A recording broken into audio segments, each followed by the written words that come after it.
Moving Yeah, and, on. and some pitchers just have a naturally higher hard hit rate Yeah. than others. So, it's And that can sometimes be overlooked. and also veteran pitchers tend to have a higher hard hit rate than younger pitchers. That's another thing. Um, but anyways, let's go to what some call the surprise of free agency. Next on our list is Mike Minor. Um, I think he's a pretty good pitcher. Had a great year with the Rangers in 2019, I believe it was, right? Um, yeah, Yes, 2019. overperformed. Yeah. And I thought they should have dealt him at the deadline. And they didn't, and they dealt him a year late, and they didn't get as many assets as they could have in 2019. Um, this year was interesting. He was pretty good for the A's, at least in the playoffs when I saw him pitch. Um, he had a he had a 5.59 ERA, FIP though of 4.25. Um, and but then you look at 2019 and he has a 3.59 ERA but a 4.25 FIP. So Yeah, it's kind of I don't know. It makes you doubt like, oh, was he really that good in 2019? And an xBIP of 460. So it, it's kind of interesting. However, the bigger picture I want to focus on is why is he signing with the Royals? The Royal. I'm sorry. All no disrespect to the Royals, but they are not going to be anywhere in 2 years, right? I mean, can we agree on that? Like, they're not going to be anywhere in 2 years. So I yeah, don't really know why he signs there. And I think it'd be pretty mean of them to sign him to a 2 year deal and then just trade him if he has a good year. You know what I mean? Um, so that didn't make sense to me.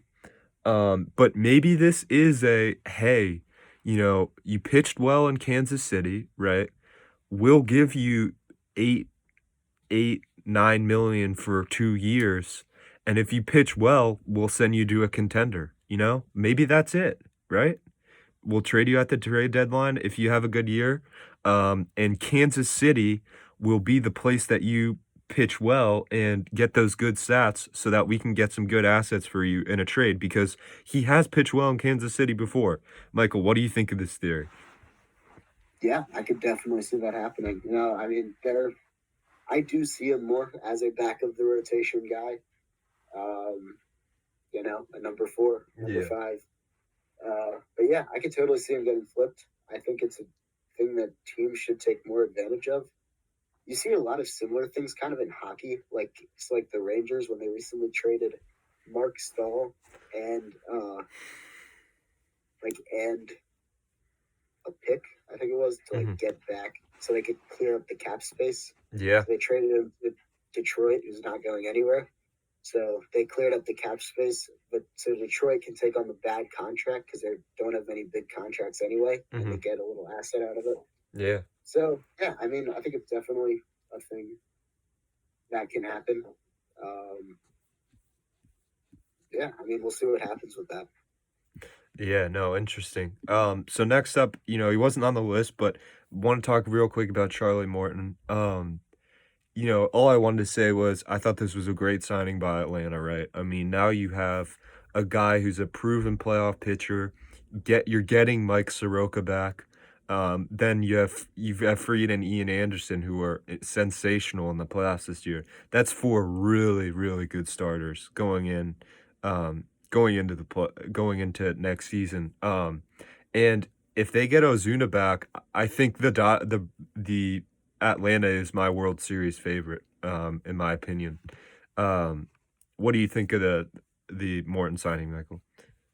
So Morton was actually one of the guys I went into more of the advanced stats for, and I was actually ready to post I had written not only like made all my graphics, I had written a write up about him. I had a great piece out about why he would be a great fit for the Mets. And then I wake up in the morning and Jeff Passan has tweeted out that he has signed with the Braves. So random, yeah. So that was it was unfortunate. I never got to post my write up, but yeah, I mean he's pitching better than he ever has in his career. Over the last 3 seasons, is a Sierra of 3.57. Like that's really good. He's a Yeah. proven pitcher in the playoffs. The Braves, we know their offense is going to be there, right? They have a bunch of studs. Yep. But their pitching really needs to come around. I do think some of their pitchers are kind of overrated, right? Like, Max Fried's not, like, Oh. they're not going to put like under 3 ERAs, or at least they shouldn't Yeah. every year when you look at the analytics, but good enough where they definitely, if they didn't already, they now have one of the better rotations in baseball. Yeah. Really good. Um, I mean, Kyle Wright's so their 5. That's pretty solid. yeah, they have very good depth. That's going to be their key, is that they have guys who can come out and win games for you, Mhm. no matter where in the order they are. So yeah, I think this is a great signing for the Braves. I think it's phenomenal signing. And Michael, if the Braves re-sign Ozuna, do you think Choptober could see a World Series title in Atlanta? I think it's possible. Even if the Mets make moves, I think it's going to be hard to not make them the division favorite because Mhm. they just have a really, really good team. Um, I'd like their bullpen to maybe make an addition. They Just got get, they got Drew Smiley. I really like that addition, which yeah. we'll I talk about in mean, relief pitchers. they're definitely addressing positions of need, and they're looking good. I Yeah. think, maybe I don't kick them over the Dodgers because they're such a good team, but the Braves are a really good team. Yeah. For me, I look at 3-1. It's 3-1, right? The Braves are up against the Dodgers. If Mike Soroka and Charlie Morton are on that Braves team, I don't see the Dodgers winning that series, and that's my opinion. But there are a lot of factors and stuff, factors that influence that, I guess. But anyways, that's just my opinion. Um, Anyways, last guy on our list is Jake Odorizzi. Had a very good season in 2019 with the Twins. And then he accepted a big like an 18 million qualifying offer thing this year, and was not good. Not have a good season. I believe he was injured, right, Michael? He was injured for part of the season. And just what's your overall opinion of him? I mean, I'd say he's like a fringe 3, on like a good team. But he has upside to become like a decent, be like a solid starter on your team, I guess. I don't know. What do you think about him? So yeah, I if I'm looking to be like a playoff team, I'm not sure I feel comfortable with him as a 3. Even in 2019 when he was good, Yeah. he hit a 414 Sierra and then a Wow. 95 xFIP minus. So it wasn't like he was dominant. Um, and then it jumped up in 2020 to a 451 Sierra and a 106 xFIP minus. So there's definitely the upside there. Although he's been more in like that, more of like a depth guy, like a 4 or 5 number wise for most of his career. So I don't trust him to be a top 3 starting pitcher on your team. Hmm. If you want to sign him as a 4, go for the upside. I can see that. Um, I think he would slide in very well as a 5th starter. So that's kind of where I'm at on Yeah, him. I agree with that totally. Yeah. Another 1 year deal guy for sure. But anyways, that wraps up the starting pitcher free agent class. All right, I do have a couple more guys I want to talk Oh, about. oh yeah, of course. Yeah. Go ahead. Okay, so it's actually going to be 2. So who was it you said? You said who would be the steal? You said Tanaka. Yeah. Could be okay. I So don't know. Well, I think go ahead. Yeah, no, go ahead. okay, so I have a guy who hasn't been getting a lot of attention. Is a guy named Garrett Richards. All Oh, right, from the Padres. Yeah, that's interesting. That's interesting. and I have a reason for this. Okay. So this is heavily, and I'll actually be making a post about this probably in the coming days. For full disclosure, I've not gone in depth with this myself, and this is largely based off a blog from Mets Mesmerized, which is a great Mets blog. Hmm. So I'm like not taking credit for like looking looking up all of this, but he's been getting a lot better every year by putting more velocity on his fastball and also using his slider more. His slider has the 21st highest spin rate in all of baseball, right? It gets to over 3,000 RPMs, which is Wow. really, really freaking good. Yeah. But then what he also has is he has a lack of active spin. So active spin is essentially how much of the spinning on your ball actually like affects the movement of the pitch. So the best pitchers last year in active spin were, ready for this, Trevor Bauer and Sonny Gray. Hmm. So right, you had the two Reds. Yeah. So they were able to take advantage of the spinning of their pitches the most. And Richards had one of the worst. So if he can learn to get an active spin, he actually had the second lowest active spin on his fastball in all of Wow. baseball. So he gets high spin rates on his fastball, but has not been using it to his full advantage. Yeah. And his slider, on top of that, has really good spin already. Mhm. So if he can get a little bump in that active spin, I think he can have a Charlie Morton like breakout season, even though he's 32 years old. Yeah. And has there's a had arm lot of problems, room might I add. for a good pitcher there. Yeah. I mean, he's always been a high velocity guy with good stuff. I think he's another 1-year deal guy, right? Just because of the arm problems. Yeah. He had Tommy John, I think it was 2019 maybe. So we'll see, but I like him. I like him. I think he's good. But anyways, we got to talk about the last, the Okay. prize possession out of the KBL. Go ahead, man. The NPB. Or in NP, Japan. yeah, NPB, sorry. Okay. So I don't want to get ahead of myself here, but this might be my second favorite pitcher in all of free agency behind Bauer. Mm-hmm.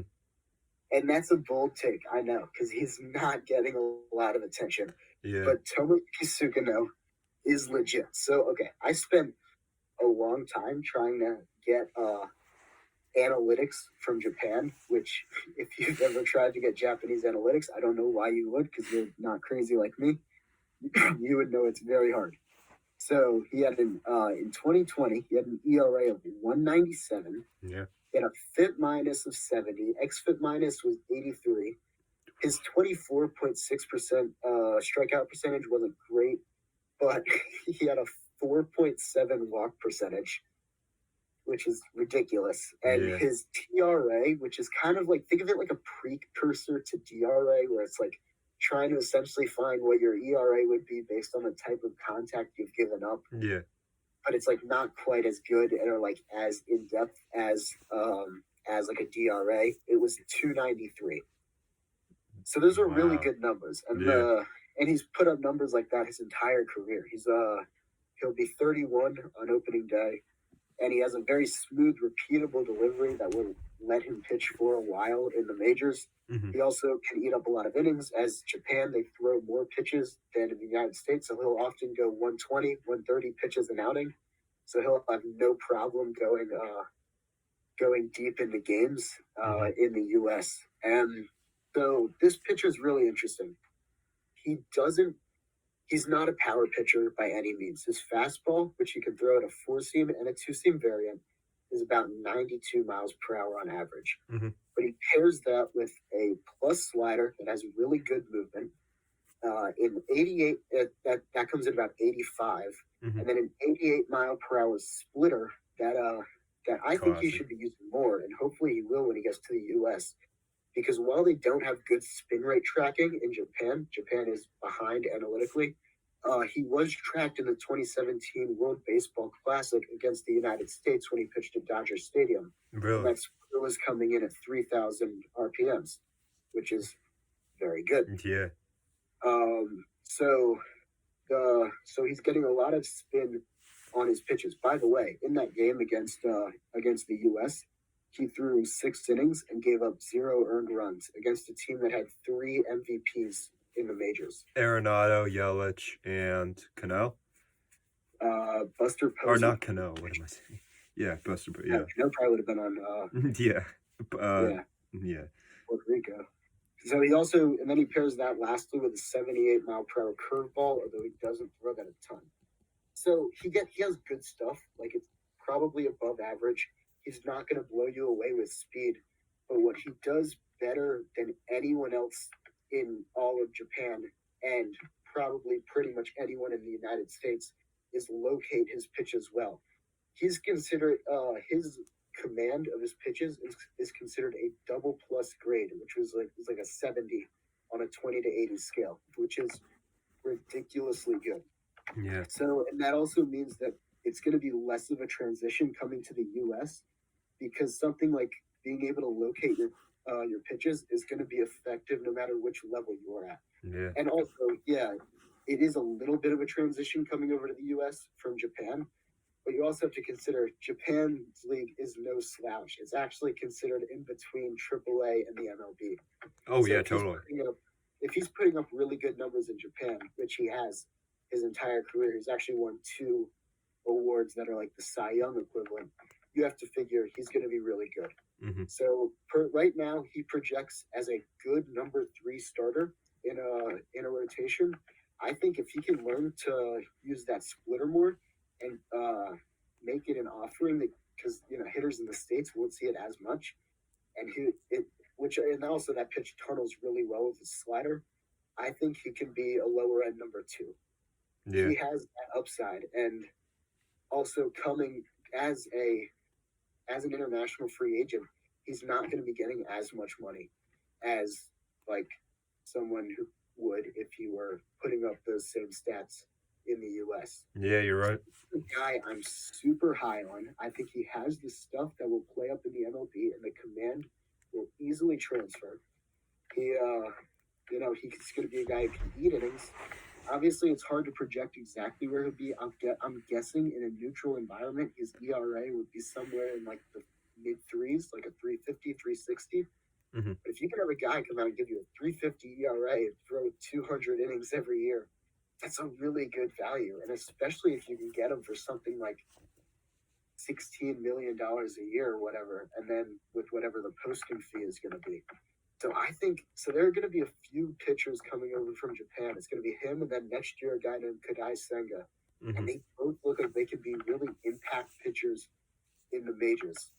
So this is a guy I'm really high on. I really want my Mets to get him and put him in the rotation. I think if you don't want to give big money to Bauer, spend that money on like a George Springer, right? You can have a rotation of DeGrom, Syndergaard, Stroman, and Sugano with Peterson as your 5.